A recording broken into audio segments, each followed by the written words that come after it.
we're gonna go over the Kettlebell Bottoms Up blank. And the reason I say blank is because you can do a press with this, you can do a hold with this, you can do a carry with this. There's a lot of ways to do it, but the cool thing about this is you wanna do it. A bottoms up kettlebell movement is when I'm holding a kettlebell literally upside down. This is a 20-pound kettlebell.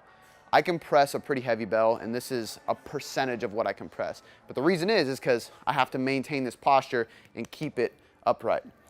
This is something I took away from Eric Cressy years ago, who is one of the shoulder gurus because he's working with so many MLB professional baseball players.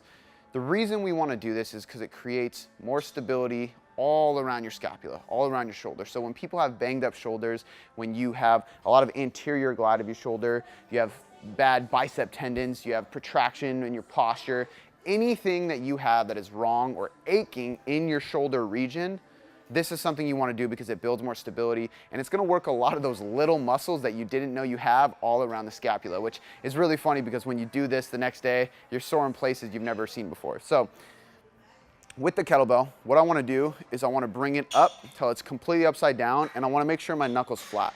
So this is also going to work a lot of grip strength because I really got to crush it, keeping that wrist strong and maintain that avoiding shaking. One thing I want to make sure of too is I don't want to keep this too close. This is not working my shoulder the way I want it to work.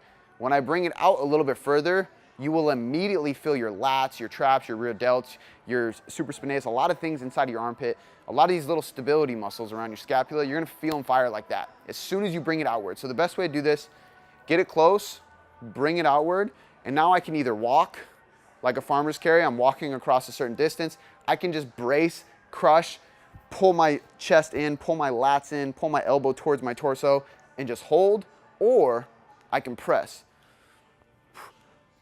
Keeping that stability, keeping that tension on the kettlebell. And once again, you're gonna feel a lot of tension in your lats, everywhere around your scapula, but your main job, your main focus with this movement is to keep it nice and balanced, avoiding any shaking, and bring that arm out just a little bit so we can actually get those muscles to fire around your shoulder.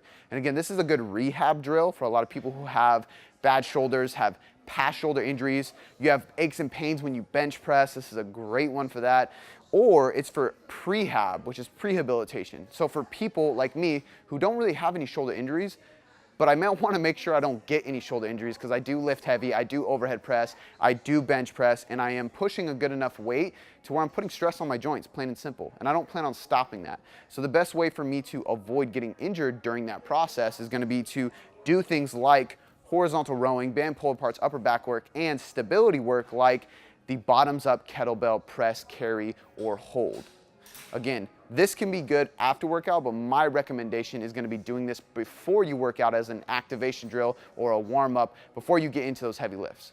Last time I'm going to say it, this is the kettlebell bottoms up press, hold, or carry. Add this into your training now and watch over the next few months. Your shoulders are going to feel a hell of a lot better.